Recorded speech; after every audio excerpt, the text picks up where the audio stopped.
Woo, good morning. Welcome back to the second hour of LoveBabz, Love Talk. I'm Babz Rawls-Ivy. It's Wednesday in the Elms, the middle of the week. I swear to God, this week feels long. Tuesday felt like yesterday felt like Thursday. Today feels like Tuesday. It just it just feels long. Long, long, long, long, long. It's long. Let me see what's happening in the world. I'm over at the New Haven Independent. I was at the New Haven Independent site. Now I'm at the innercitynews.com site. And I wanted to talk a little bit about the P. Diddy foolishness that's going on. I don't even know what to make of this. So this was on the headlines yesterday. It's been updated, but prosecutors to unseal indictment today following the arrest of the music mogul Sean Diddy Combs. And uh, they remanded him to custody, like he ain't make bail, like they ain't give him a bail. You know, when they don't give you no bail, they think you're a flight risk. And he might do like that damn Russell Simmons and run to Bali or something. So he was arrested in New York City. I mean, he knew he was going to be arrested, so he went to New York. You know, he went to New York and waited for the arrest. So it wasn't like he was trying to evade. He knew he was going to be arrested. They took him at the Park Hyatt Hotel in Manhattan. Uh, it was a sealed indictment. And his attorney criticized the decision to move forward with the indictment. They are disappointed with the decision, of course, to pursue what they believe is an unjust prosecution by the U.S. Attorney's Office. Okay. So, meanwhile, he's been since 2023, He's been sued 8 times for alleged sexual misconduct, with additional accusations surfacing shortly after the settlement with Cassie. And so federal investigations into Diddy's activities came to light in March when agents raided his Miami and Los Angeles homes, reportedly as part of a probe into sex trafficking, money laundering, and illegal drug activities. Despite the mounting allegations, Diddy has vehemently denied many of them, describing them as extortion attempts. So, uh, so there's a bunch of lawsuits. Former Danity Kane member Dawn Richard, um, uh, his former head of security, Roger Bond, said he saw something. Uh, a couple of times with Cassie and Kim Porter, the mother of Diddy's children. Uh, we all saw the video from 2016 with Diddy attacking Cassie, in the hallway. Oh Lord, that was terrible. That was just terrible. Uh, so then that opened the door to some more lawsuits. Former fashion student April Lamprose, former model Crystal McKinney, um, drugged them, that Diddy drugged them and sexually assaulted them. Joy Dickerson Neal, same thing, Diddy drugged and sexually assaulted her in 1991. Um, so just a week ago, Diddy filed an emergency motion to overturn the 100 million default judgment lodged against him for not responding to a sexual assault lawsuit from a Michigan inmate. I don't even know what that is. So that according to legal documents, Diddy claimed he was never served with the lawsuit, and that he has no idea who 51-year-old Derek Lee Cardello Smith was. Okay, that's a little wild. So anyway, that's in the news. I'm just gonna leave this to the to the course of the courts. I don't have an opinion about this. I really don't have an opinion about this. I don't. I don't even know what to say. I'm neither fan nor not a fan. You know what I mean? Like, whatever. I didn't care for Ciroc to begin with, but I don't I don't even know what to say about this. You know, people get caught up and have you heard from him? No, I have. Oh, that's what you're talking about? Yeah, no. No, I'm talking about other stuff. So anyway, sorry. So I don't have any opinion. I'll watch it just like everybody else watches it. Do you know what I mean? Like I'll just follow along. I will just follow along, and that'll be that. You know. Uh, do y'all remember the Fearless Fund? Those black women that started that fund to help black women. The Fearless Fund, a venture capital firm committed to supporting women of color entrepreneurs, has settled a lawsuit brought by the American Alliance of Equal Rights. So these white people, this white guy who's been running around doing all this kind of stuff anyway, leading to the permanent closure of its Strivers Grant contest. Despite the end of the grant, Ariane Simone, the CEO and founding partner of the Fearless Fund, says she remains resolute in her mission to uplift historically undeserved communities. So, and it's been a very public thing. It's been I tell you, white people are a lot of work. So on August 2nd, the white folks filed a lawsuit in federal court challenging the legality of the Strivers Grant Contest, which only supported black women entrepreneurs. And so the white people argued that the program violated a federal law ensuring that all Americans the right to make and enforce contracts without regard to race. So in June 2024, the U.S. Court of Appeals for the 11th Circuit ruled that the contest likely breached the statute, prompting Fearless to make the difficult decision to close it permanently. Now, they could have kept fighting this, but it just cost a lot of money and effort, and that's what these white people wanted. I'm just going to keep calling them white people because it's white people. So while the Fearless Fund may no longer offer this specific grant, their broader mission continues. So they didn't shut them down. They just shut down that particular part of it, you know. So, take it to Africa.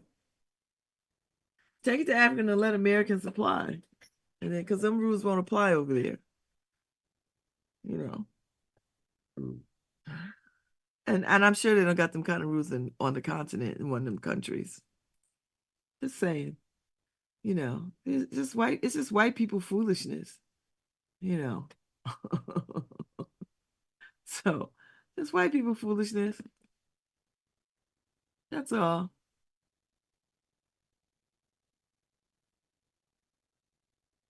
It's just white people foolishness. So I'll just leave it at that. I'll leave it at that. I don't know what else to say about that foolishness either. Uh uh I'm a little I feel a little tired. I feel a little bit tired. Let me see what's going on uh oh,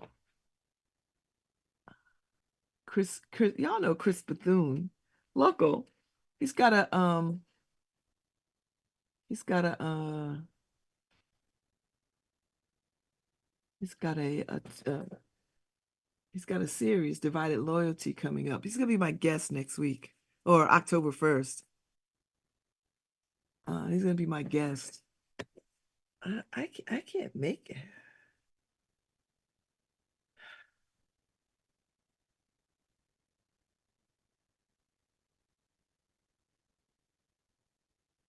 I can't make that. Um,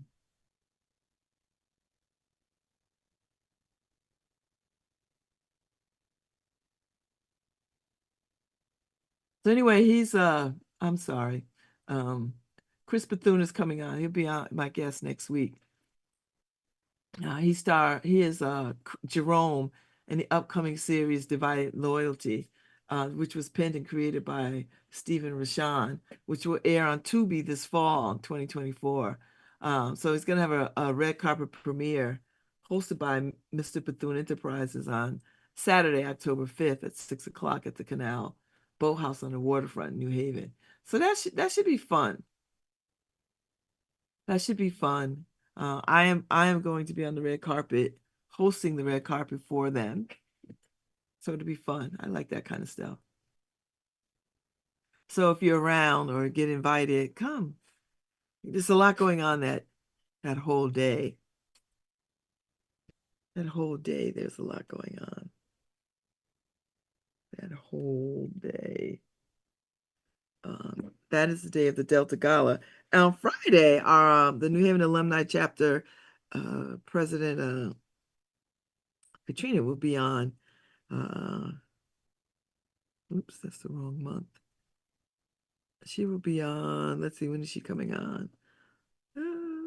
President Katrina. She's coming on this Friday at 10:15. So she'll be on to talk about that. Tomorrow, Perry So at 9:30 and Enru at 10:15. So got some good guests coming on. I'm very delighted by that. The next couple of days, lots to talk about. Lots to talk about. So we'll see what happens. I tell you, fall is upon us. Like it is. It is really upon us. It is really here. As a matter of fact, it'll be here on Saturday. I think Saturday or Sunday. I think that's when fall kicks in. Saturday or Sunday. Uh, so that's pretty. I was talking to somebody yesterday. They were like, the summer went by too fast. It did. It really did. It did. And I feel like we didn't have enough summer, you know. And I don't want to live any place. Like I wish Florida was a better place because I'd be in another climate. But I can't live in Florida. That's just a bridge too far. I could visit, but I cannot live there, you know. I cannot. There's an invitation to bid, Concat. Uh, they need all kinds of stuff. Accepting bids for Concat Place, Phase 1, masonry, miscellaneous metals, millwork, roofing, exterior, storefront, doors, like all the things that you need to like start building this thing out. Landscaping, all that. And a two-story Concat headquarters, which will contain teaching spaces, kitchen, offices, daycare, childhood facility. Kind of nice. I don't know, Paul. We should probably take space. We should probably take office space over there.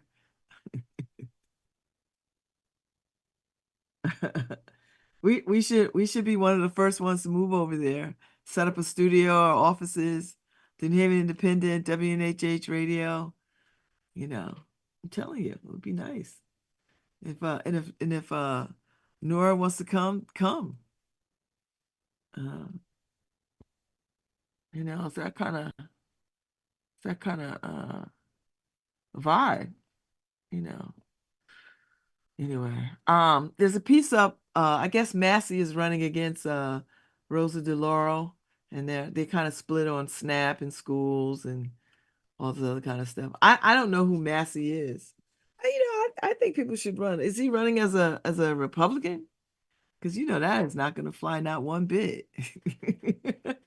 I'm like I see every black Republican as suspect. I don't care, and they could be right as rain.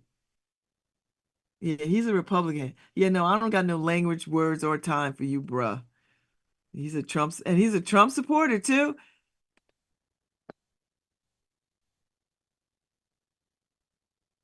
You know, I don't got no language for that. Bruh, go sit down. Seriously. Who has time for that? But you know, I listen, I believe that people should run. I really do. I really do. You know, but you gotta take the criticism because that's part of it, you know. There's gonna be some real criticism to this. So that's all I'm saying. There's gonna be some real criticism. And I just don't know how I don't know how you fix yourself to be a black Republican in this moment. And to support Trump, I don't get it. Because if you come on his property, you're gonna have you arrested. You're just another black. You know, yeah, you're not gonna win, bruh. You're not gonna win. I get it. You're just being cute. You just want somebody to see you, whatever. You're seen. Go sit down. Because you're not gonna win against her.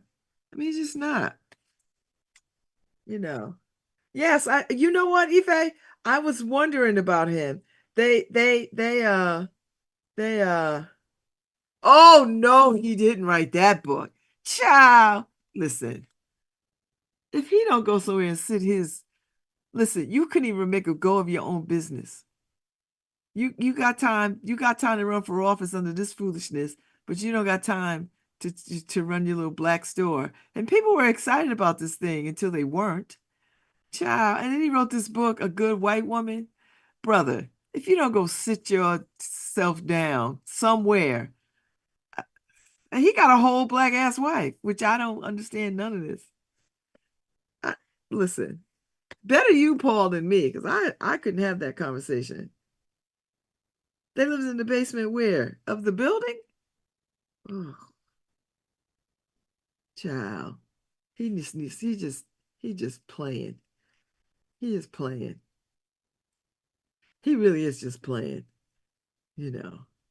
Get your life right, bruh. Go work on how you're gonna support your family and do the things that you need to do. You know, you had a good idea. Uh, and that's kind of wild. Oh, then I'm not even gonna waste my time reading this mess because he just misdirected and misguided. You know, we have to change the culture in these neighborhoods and make the kids on honor roll the cool kids. I don't even know what that means. You just sound is somebody in the basement or somebody outside?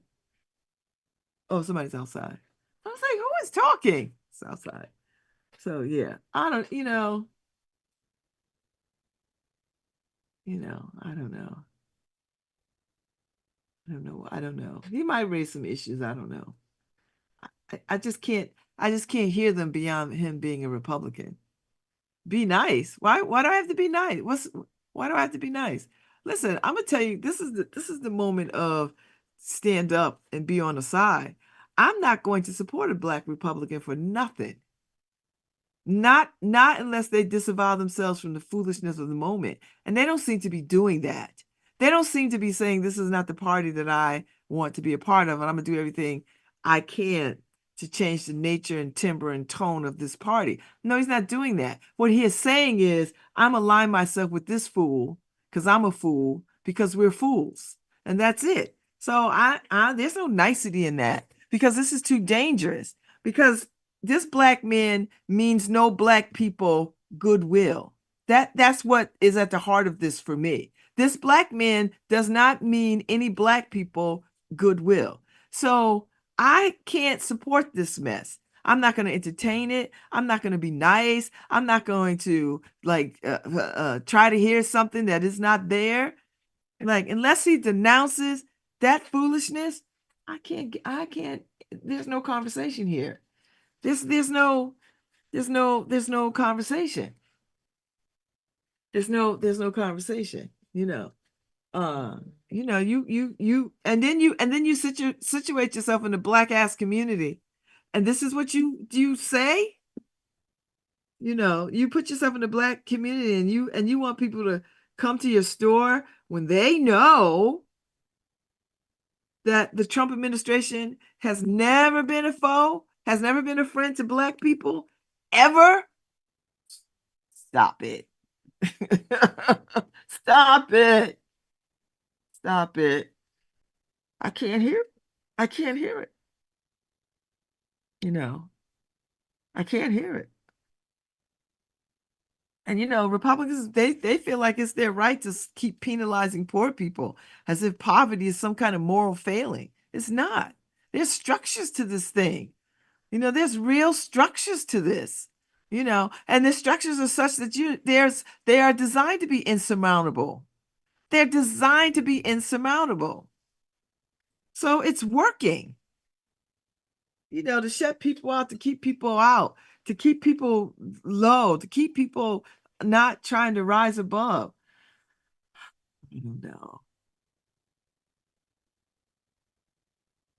I don't know. I just don't know. I think I'm sure somebody will find him interesting or whatever. I don't happen to be one of those people. God bless Paul for having these conversations. Because you see, I have very few politicians on this show, and I only have politicians on the show that I kind of align with. Because for me to have a conversation with somebody who I have no regard, no respect, and no interest in would just really be a waste of time and terrible radio.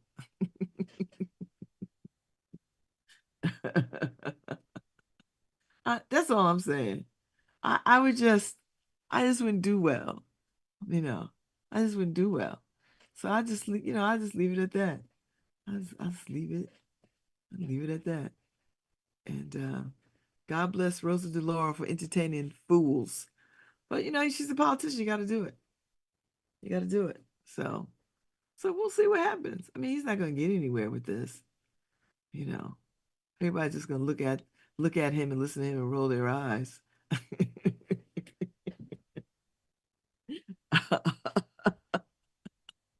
I'm like, boy, go sit down. I can't hear it. I'm not going to hear it. So there you go.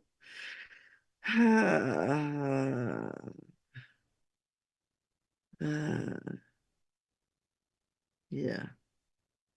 I'm a little tired this morning.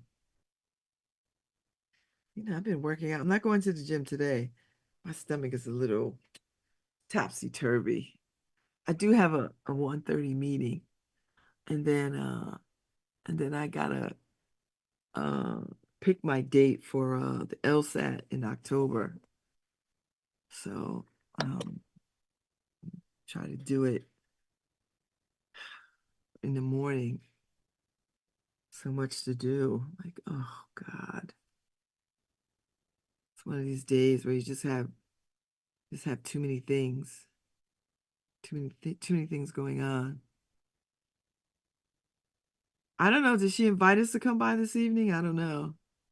Oh, I texted her this morning, but I don't know. I don't think I have any plans this evening. Mm-mm. I do need to study. So I need to spend some time studying. So I don't know. Probably, maybe. It's a good chance. If I could get through this afternoon, do the things that I need to do this afternoon. But I really got to spend some time on my LSATs.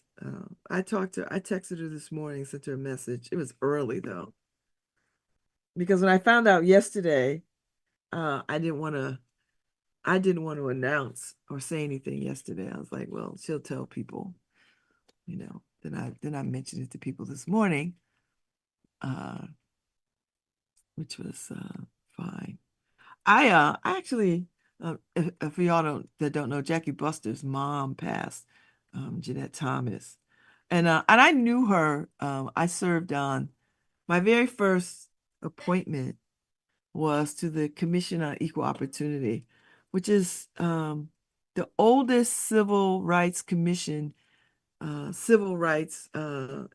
the country. And so I served on that with her. My dear friend Ron Thomas um, um, suggested that I serve on that, and because he served on it with John Cox and Jeanette Thomas and a few other people.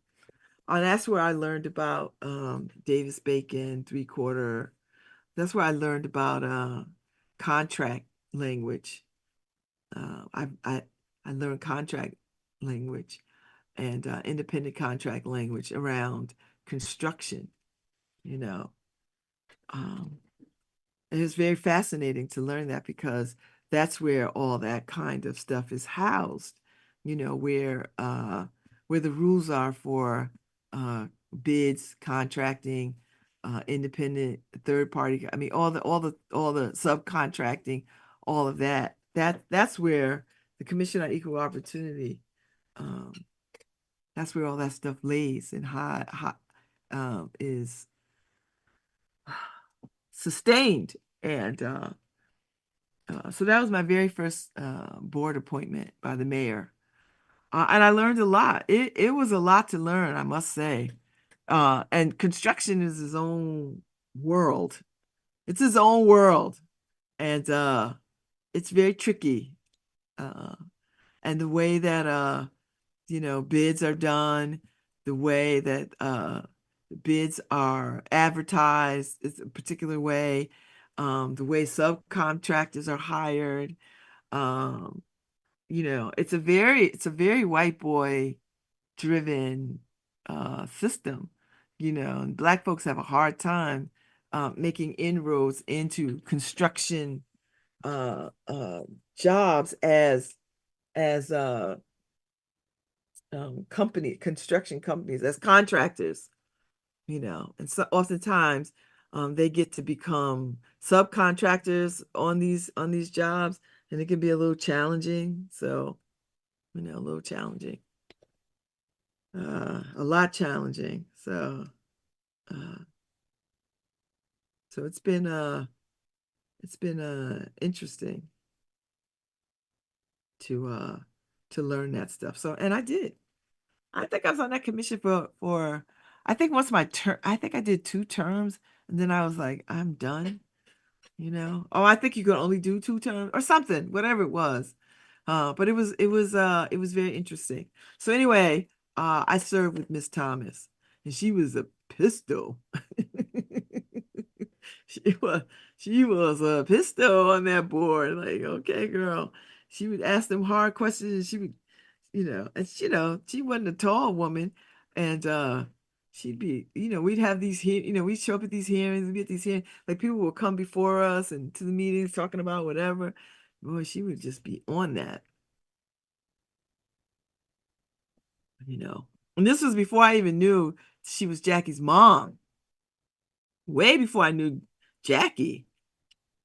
So yeah, she was like one of the first feisty ass black women I knew in community organizing kind of stuff. I was like, okay, girl, So she didn't back down. She was not afraid.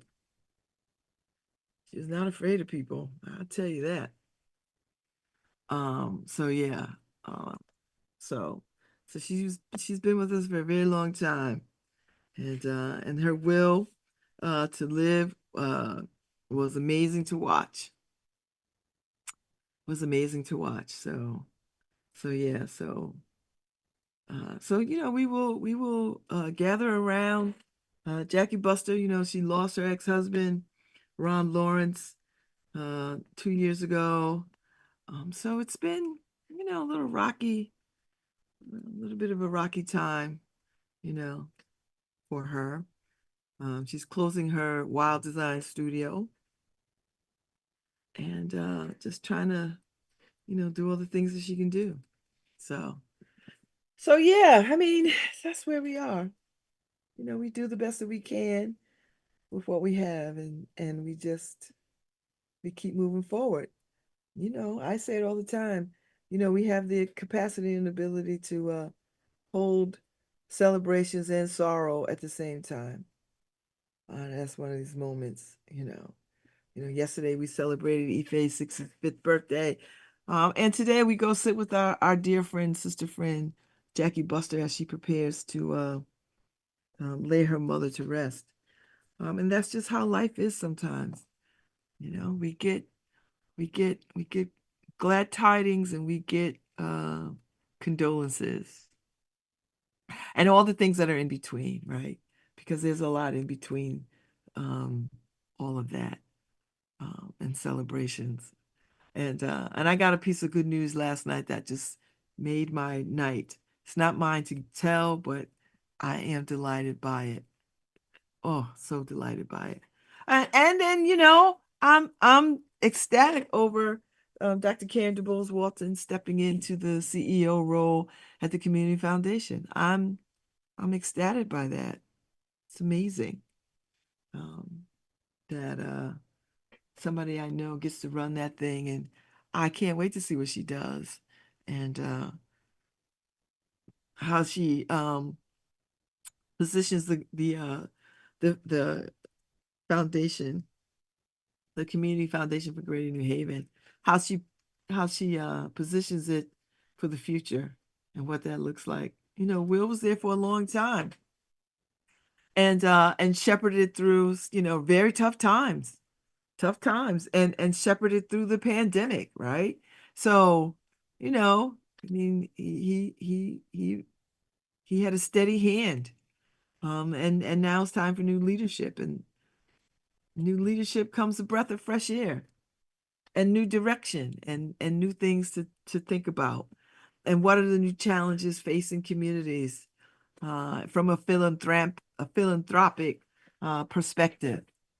So I'm excited. I mean, these are trying times, but these are also exciting times. Also very exciting times, you know.